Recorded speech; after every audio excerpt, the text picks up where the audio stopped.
दोस्तों, रात का आसमान हजारों सालों से इंसान इसे देखता आया है। इन्हीं तारों को देखकर हमने समय को समझा, दिशाएं पहचानी और ब्रह्मांड को समझने की कोशिश की। लेकिन आज का सवाल यह है, क्या हम आज भी एक असली तारों भरा आसमान देख पाते हैं? शहरों में रात कभी भी पूरी तरह अंधेरी नहीं होती। सड़कों की लाइट, इमारतों की रोशनी, वाहनों की हेडलाइट्स, इन सब की आर्टिफिशियल लाइट आसमान की प्राकृतिक डार्कनेस को कम कर देती है। इसे हम लाइट पोल्यूशन के नाम से जानते हैं और इसका असर सबसे पहले रात के आसमान पर दिखाई देता है।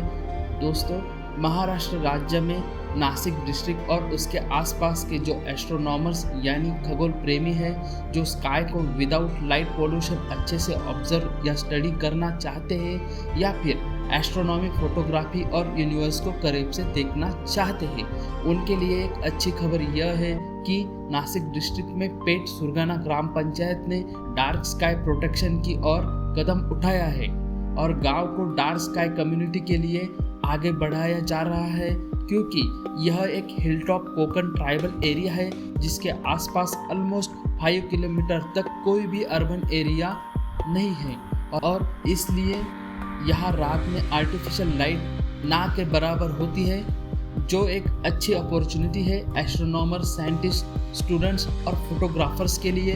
परंतु यहाँ मन में एक सवाल आता है, कितना डार्क होना चाहिए तो अच्छे से हम अपनी खुद की मिल्की वे गैलेक्सी को देख पाएंगे?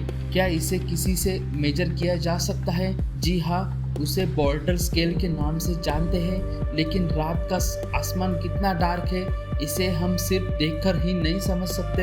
एस्ट्रोनॉमर में इसके लिए इस्तेमाल होती है बॉर्डर स्केल।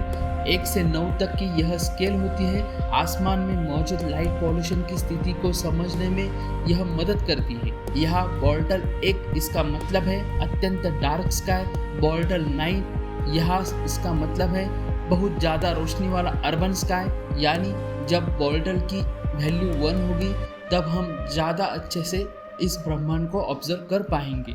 लेकिन यहाँ एक महत्वपूर्ण सवाल यह है, उद्माड़ का आसमान वास्तव में कितना डार्क है? क्या यह बॉर्डर 2 है, क्या यह बॉर्डर 3 है या फिर कोई दूसरी स्थिति है? सिर्फ आंखों से देखकर इसका निश्चित उत्तर देना सही नहीं होगा। इसका जवाब पाने के लिए हमें ऑब्जर्वेशन को मेजरमेंट्स में बदलना होगा। इसके लिए इस्तेमाल किया जा सकता है स्काई क्वालिटी मीटर यानी SQM। यह इंस्ट्रूमेंट रात के आसमान की ब्राइटनेस को मेजर करने में मदद करता है। इसके साथ देखा जा सकता है मिल्की वे की विजिबिलिटी, फेंट स्टार की संख्या और ऑब्जर्वेशन के समय आसमान की वास्तविक कंडीशंस।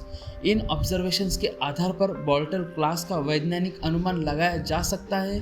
इसलिए फिलहाल हम नासिक के उद्माड़ को कोई निश्चित बॉर्डर नंबर नहीं दे सकते, क्योंकि साइंस में किसी निष्कर्ष से पहले मेजरमेंट जरूरी है। तो अगला सवाल यह है, उद्माड़ के आसमान की असली डार्कनेस कितनी है? इसका जवाब हम अनुमान से नहीं बल्कि ऑब्जर्वेशन से और मेजरमेंट से दे सकते हैं। ऐसे ही फैक्ट्स जानने के लिए जुड़े रहिए कॉस्मिक लूम चैनल पर। जय हिंद।